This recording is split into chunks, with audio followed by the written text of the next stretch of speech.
The air in 1945 tasted of dust and wet earth near the limestone cliffs that rise above the Nile at Nag Hammadi in Upper Egypt. A farmer named Muhammad Ali al-Saman was digging for sabak, the soft nitrate-rich soil that makes barley grow thick and golden. His hoe struck something that rang like pottery beneath the sand. He cleared the dirt with his hands. What emerged was a red clay jar, sealed with bitumen, about 60 centimeters tall, buried deliberately at the base of the Jabal al-Tarif cliff face. There is an old superstition in that region. Sealed jars may contain jinn. Muhammad Ali hesitated, but the possibility of gold outweighed his fear. He smashed the jar with a stone. No gold poured out. No spirit emerged. Inside were 13 leather-bound books, their covers darkened by 16 centuries underground, their papyrus pages covered in text written in a language he could not read. He did not know that he had just opened a doorway into the earliest Christian world that the institutional church had spent centuries trying to close. Among those 13 codices was a text that begins with a single sentence. It says, "These are the secret words which the living Jesus spoke and which Didymus Judas Thomas wrote down." Not a story about Jesus, not miracles or parables wrapped in narrative, just words. 114 sayings attributed directly to him, without explanation, without theological commentary, without the scaffolding of doctrine built around them. The text is called the Gospel of Thomas, not the Gospel according to Thomas, as if it were a witness account written by a disciple, the Gospel of Thomas, as if Thomas himself were the keeper of a transmission. That distinction is not subtle. It is the difference between reporting what someone did and preserving what someone said in confidence. The first anomaly appears in the silence surrounding this text. If it had been written in the 4th century when it was buried, it would be a curiosity, a late heretical forgery easily dismissed. But fragments of this same gospel had already been discovered decades earlier.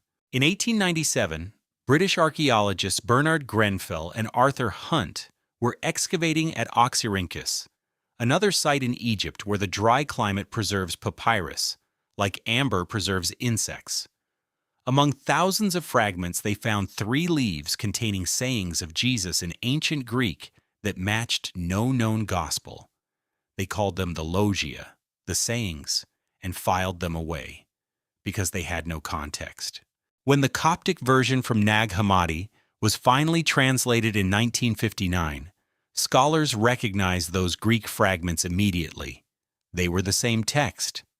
That meant the Gospel of Thomas existed in Greek in the 2nd or 3rd century, before the councils of Nicaea and Constantinople defined what Christianity was and what books belonged in its scripture. Some researchers went further.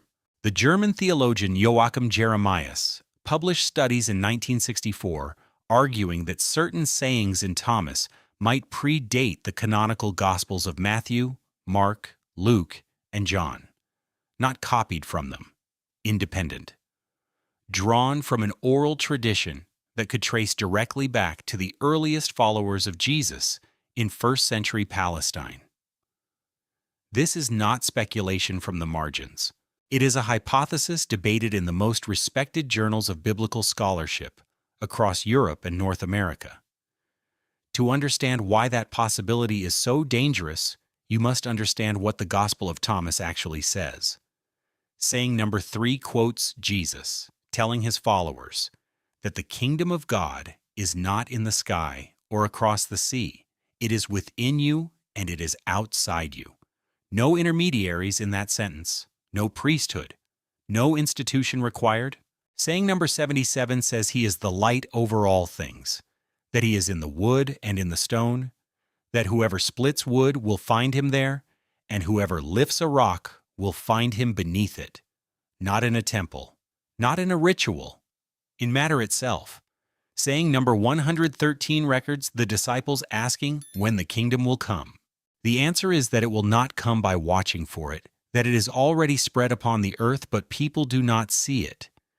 These are not statements that support an organization built on hierarchies, sacraments, and the mediation of grace through appointed officials. And in the 4th century, the Church was constructing exactly that architecture. The reasons to suppress this text were not theological in the abstract. They were institutional and concrete. The scholar who brought the Gospel of Thomas into modern academic light was a Dutch philologist named Gilles Quispel. In 1955, Quispel traveled to an antiquities dealer in Zurich and purchased photographs of pages from one of the Nag Hammadi codices. The dealer would not say where the original was or who was selling it. Quispel took the photographs back to Utrecht University and began the painstaking work of translation. He was a specialist in Gnosticism, the spiritual movement of the 1st and 2nd centuries that Orthodox Christianity had declared heretical and systematically erased. What he saw in those pages left him without easy answers. The text was not a wild mythological fantasy. It was sober, austere. It recorded sayings that sounded older than the narrative Gospels, stripped of the theological editing that later generations had layered over the words of Jesus. Quispel published his findings in 1959. The academic reaction split immediately along confessional lines. Some theologians dismissed it as a late Gnostic fabrication. Others, particularly New Testament scholars at Harvard and Oxford, recognized that it demanded serious analysis. Quispel spent the next 5 decades studying that single text. He died in 2006 with the central question still unresolved. At this point, a skeptic has every right to object. The Gospel of Thomas uses language and concepts that appear in 2nd century Gnostic writings. The idea of inner light, secret knowledge as salvation, the material world as a shadow of the divine. This is the vocabulary of Gnosticism, a movement that mixed Christian ideas with Greek philosophy and mystery religions long after Jesus died. The evidence for that position is real and cannot be dismissed. But then paleography complicates the narrative. Paleography is the science of dating ancient handwriting by analyzing the shape and style of letters over time. When specialists examined the Greek fragments from Oxyrhynchus and compared them with dated papyri from the same period, they confirmed the fragments were written no later than the early 3rd century. The Coptic translation from Nag Hammadi was copied around 350 or 360 based on the binding technique and the script style. But a translation presumes an earlier original. If the Greek version circulated in the 2nd century, and if some of its sayings show no dependence on the canonical Gospels, then the possibility opens that it preserves an independent strand of oral tradition from the 1st century. That is the anomaly that will not go away. A text the Church declared heretical and tried to erase contains material that may be as old as the Gospels we were told to trust, which raises a question that has no safe answer. Who decided which words of Jesus we were allowed to hear, and which words had to be buried in the sand? The answer to that question begins in the year 367 in Alexandria, the intellectual capital of the Christian world. Athanasius, the Bishop of Alexandria, was the most powerful ecclesiastical figure of his generation. He had survived exile 5 times, outlasted 3 emperors, and shaped the outcome of the Council of Nicaea that defined Orthodox Christian doctrine in 325. In 367, he wrote his 39th festal letter, an annual message sent to churches and monasteries under his authority. In that letter, he did something no bishop had done before. He listed exactly 27 books that should constitute the New Testament, the same 27 we know today. At the end of the list, he added a warning. He wrote that apocryphal books must not be read, that they were the inventions of heretics, designed to deceive the faithful. He ordered that all such texts be removed from monasteries and churches. The letter was not a suggestion. It was an administrative decree backed by the full weight of imperial Christianity. By 367, Christianity was no longer a persecuted minority. It was the state religion of Rome. Bishops had legal authority. Disobedience had consequences. According to the American historian Elaine Pagels of Princeton University, it was in the months following that letter that the monastic community near Nag Hammadi made a decision that would echo across 16 centuries. They knew inspectors would come. They knew that books not on Athanasius's list would be confiscated and burned. So they took their most treasured codices, the ones copied and recopied over generations, sealed them inside a clay jar with bitumen, and buried them at the foot of the Jabal al-Tarif cliff. Perhaps they believed the danger would pass. Perhaps they thought future generations would be wiser. Perhaps they simply refused to be the ones who let those words disappear. They were not the first to hide sacred texts, and they would not be the last. But their timing was precise. Within decades, the texts they buried would cease to exist anywhere else in the known world. This was not an accident of history. It was the result of a sustained campaign of suppression that lasted 3 centuries. The first known mention of the Gospel of Thomas by name comes from Hippolytus of Rome, writing around 220. He did not recommend it. He condemned it. He said a Gnostic sect called the Nazarenes used that gospel to support their theology. Origen of Alexandria, one of the most prolific Christian writers of the 3rd century, mentioned it in a list of texts that should not be circulated among believers. By the 4th century, after Constantine made Christianity the official religion of the empire, the mechanisms of suppression became systematic. The same state power that had once burned Christians now burned their books on behalf of bishops, who decided which books were Christian and which were not. The logic was institutional, not theological. An empire needs uniform belief. Diverse interpretations create factions. Factions threaten stability. Stability requires authority. Authority requires a single canon enforced from above. The Gospel of Thomas, with its emphasis on inner knowledge and direct access to the divine, had no place in that architecture. It offered no role for bishops, no need for sacraments administered by ordained priests, no centralized structure of salvation. It was incompatible not because it was false, but because it was decentralizing. So it was erased, methodically, thoroughly, almost completely. The word almost is the only reason we can read it today. After Muhammad Ali broke open that jar in 1945, he did not deliver the codices to authorities. He took them home. His mother used some of the loose pages to start fires in the oven. She did not know what they were. They looked like old paper. How many pages burned that way is unknown. No one counted. No one will ever know what sayings or texts were lost in that domestic fire after surviving 16 centuries underground. The surviving codices were sold piece by piece on the Egyptian black market. One ended up in the hands of a Belgian antiquities dealer named Albert Eade, who tried to sell it in New York in 1949. He found no buyers. He placed it in a bank vault in Brussels.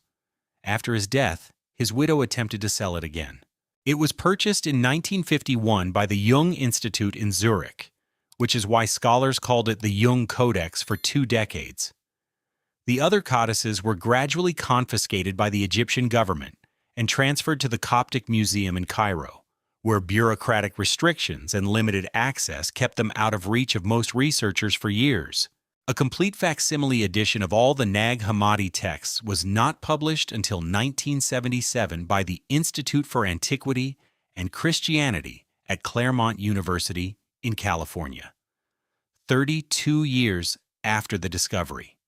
3 decades during which academic debate developed with incomplete evidence, provisional translations, and secondhand photographs. Today, Codex 2 of the Nag Hammadi Library, the one containing the Gospel of Thomas, rests inside a climate-controlled glass case in the Coptic Museum in Cairo. The museum is located in Old Cairo near the Babylon Fortress, a quiet district that few tourists visit. Inside the museum, past the wooden screens and the Coptic textiles, there is a room that holds the codices. The leather covers are dark brown, almost black. The papyrus pages inside are brittle and discolored by time. Most visitors walk past without stopping. The text is in Coptic. They cannot read it. Even if they could, they might not recognize what they were looking at. It does not announce itself. There is no drama in its appearance, just old pages in an old book behind glass.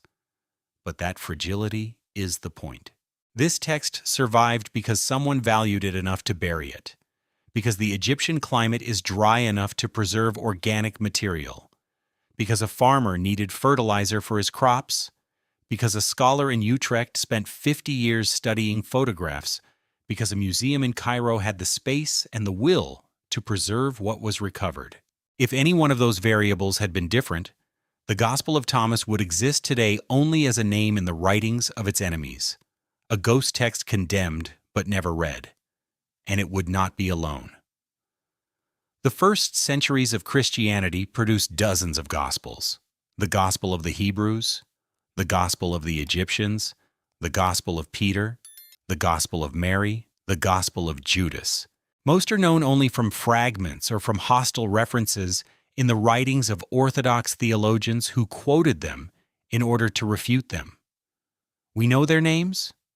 We know they were read. We know communities believed them sacred, but we do not know what most of them said because the institutional church that survived made sure they did not. The Gospel of Thomas survived by accident. It is the exception that illuminates the rule.